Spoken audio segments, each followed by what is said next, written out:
que je vais vous montrer, c'est d'abord, en fait, qu'est-ce qui se passe quand on n'est pas en mode direct modeling?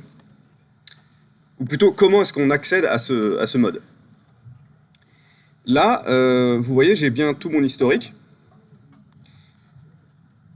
et mon arborescence. Maintenant, si je viens ici et que je fais clic droit, Do not capture design history, ne plus capturer l'historique de la modélisation, eh bien, je vais perdre tout mon historique et je vais passer dans le mode direct modeling. Donc ça, très important, retenez comment on passe dans ce mode-là.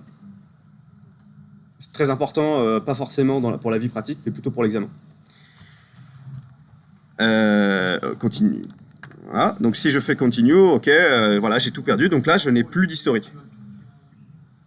Comment? En fait, c'est ici, clic droit.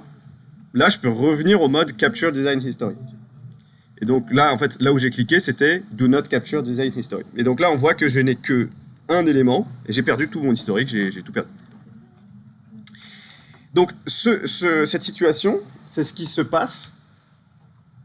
Donc là, je vais faire juste CTRL-Z. Donc là, c'est mon dessin initial. Si je fais ici Export, imaginons que je l'exporte dans un autre format. D'après vous, qu'est-ce que je vais prendre là comme format? Alors, STL, c'est une bonne réponse c'est pour faire quoi plutôt, le STL? FabLab. Il y a des mots-clés comme ça, c'est... Oui, non, mais c'est vrai, donc c'est plutôt impression 3D. Donc, quel est le problème du format STL? On ne peut pas... Alors, plus important que ça, vous vous rappelez, je vous ai parlé de différents types de fichiers. Il y a les fichiers qui conservent les géométries et ceux qui sont des maillages. Ça vous parle ou... Ouais. Vous vous rappelez, j'avais dessiné un camembert. J'avais dit en gros un camembert, en 3D, c'est plein de petites tranches qui donnent l'impression que c'est rond. Ça, c'est le format STL. Si je l'exporte au format STEP, je vais garder mes vraies géométries. Donc là, ce qui va m'intéresser, c'est vraiment de l'exporter au format STEP. Et là, c'est possible, en fait, là, si vous échangez des fichiers avec d'autres modeleurs 3D, et que ce sont des fichiers paramétriques ou en tout cas avec une visée fonctionnelle, je vous recommande d'utiliser le format STEP. C'est un standard, vous savez que ça marchera dans tous les logiciels. Donc là, imaginons que j'exporte ça, on va appeler ça baignoire STEP. Je l'enregistre. Donc là, il est là.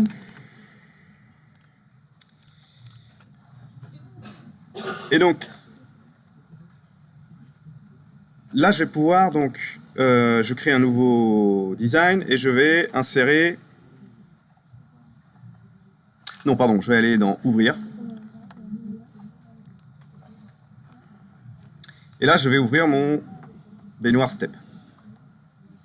Ok, donc là, vous voyez ce qui se passe? Vous remarquez la particularité de ce qui se passe quand j'ouvre un format STEP? Là, ça, en fait, ce fichier aurait pu être créé par n'importe quel logiciel. C'est impossible de le savoir. C'est peut-être écrit d'ailleurs peut-être dans l'entête du fichier STEP, mais c'est possible de... Enfin, c'est... Là, en regardant en 3D ce fichier, c'est impossible de savoir que ça a été fait sur Fusion. Ça aurait pu être très bien fait sur SolidWorks, ou Katia, ou autre. Et alors donc, qu'est-ce qu'on remarque là? Il n'y a pas d'historique. Donc, si on veut...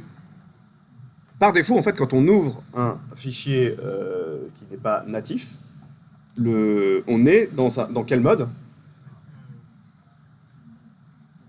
Direct modeling. On est en mode direct modeling. Et donc là, je peux décider de capturer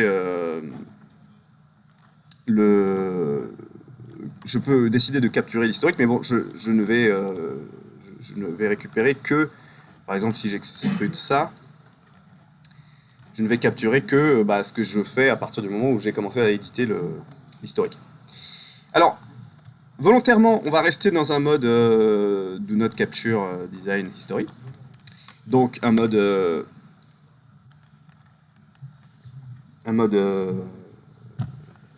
direct modeling. Et on va voir qu'en fait, il y a des petites choses qu'on peut faire qui sont intéressantes là-dedans.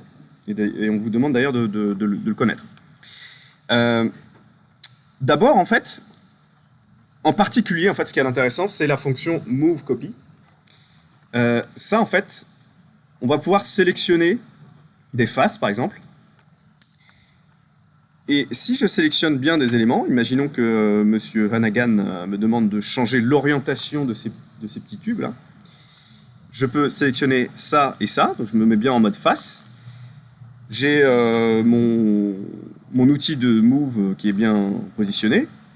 Et là, vous voyez, je peux réorienter cette pièce. D'accord ?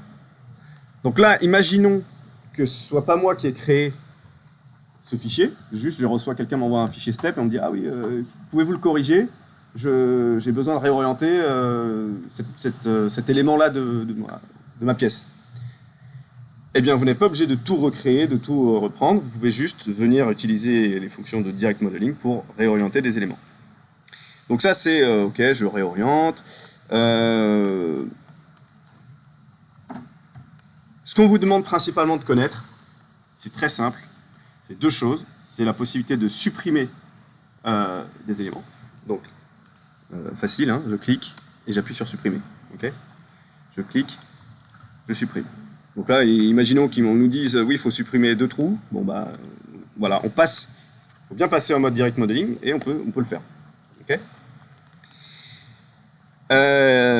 et l'autre chose, c'est la fonction press pull qui est ici et qui va en fait tout simplement permettre d'éditer les dimensions d'un perçage ou de toute autre géométrie tant qu'on arrive à la sélectionner. Donc là, je vais prendre ça, par exemple, et donc je peux augmenter la taille de ce perçage. Je vais prendre ça.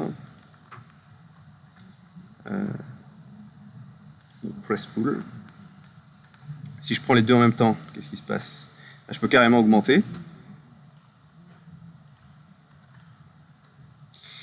Et donc voilà, en fait, en utilisant le mode direct modeling, on a accès en fait à ces outils qui permettent de modifier à la volée des fichiers sans avoir à retravailler l'historique, accéder à tout un fichier natif qui serait plus lourd et plus compliqué à maîtriser. D'accord ? Oui ? C'est juste pour pas avoir à gérer les contraintes, ça n'a pas à voir avec les contraintes, ça a plutôt à voir avec le